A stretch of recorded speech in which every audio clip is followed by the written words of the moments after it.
Guys good morning, কেমন আছেন আপনারা? আশা করি ভালোই আছেন, আমিও ভালো আছি। দেখুন আজকে চিংড়ি মাছের মালাইকারি করবো। চিংড়ি মাছটাকে নুন হলুদ ধুয়ে মেখে নিয়েছি, ঠিক আছে।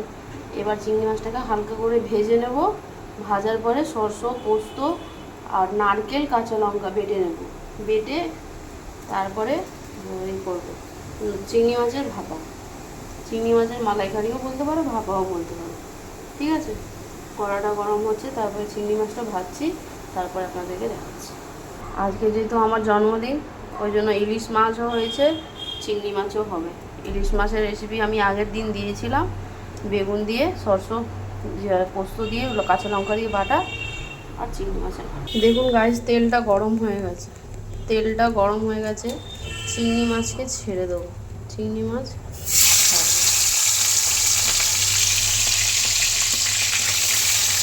হালকা করে ভেজে নেব। এটিটাকে হালকা করে ভেজে তুলে নেবো। তারপরে সরষে পোস্ত দিয়ে নারকেল দিয়ে বাটা আছে সেটা দেবো। এখানে সরষে পোস্ত নারকেলটা, কালো সরষে পোস্ত নারকেল কাঁচা লঙ্কা বেটে নিয়েছি। একটুখানি নুন দিয়ে দেবে, তাহলে তেলপেলে তো ভাতটা থাকবে না, সেগুলো তো ভাতটা চলে যাবে। এটা বেটে নেবে।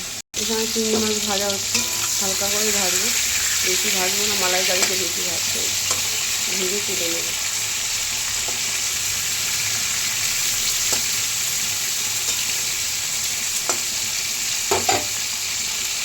আপনারা সাপোর্ট করবেন গাইস, একটা স্ট্যান্ড কিনবো। চিংড়ি মাছ ভাজা কমপ্লিট।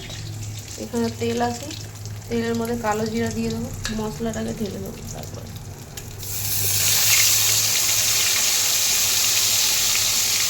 মশলাটা ঢেলে দিলাম, এটাকে একটু কষিয়ে দেবো।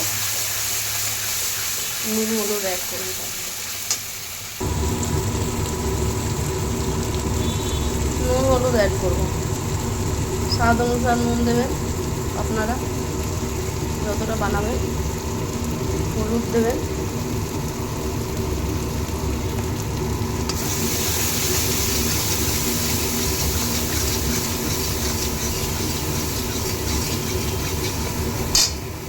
মশলাটা ভাজা হচ্ছে, হয়ে একটু ভাজবো।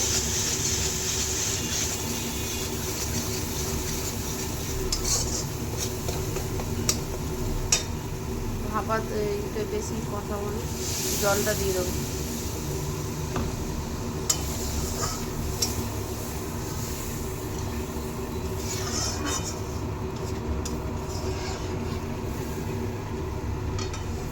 ফুটে উঠলে মাছটা দিয়ে দেবো। ফুটে উঠলেই মাছটা দেবো। ফুটে উঠেছে, মাছটা দিয়ে দেবো।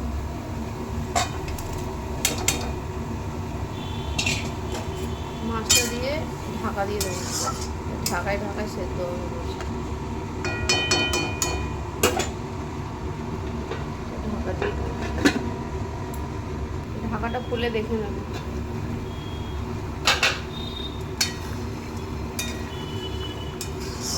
জলটা আর একটু টানাবো, তারপরে নামাবো।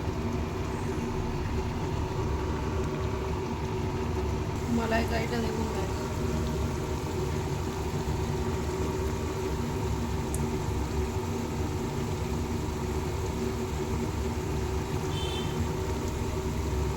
এটা নামিয়ে নেবো।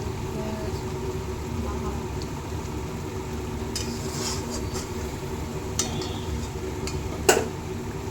ফাইনাল লুক দেখুন গাইস, কিরম হয়েছে কমেন্টে জানাবেন। ভালো লাগলে করে খাবেন, বলে দিলাম। আজকের মতো আসি, টাটা।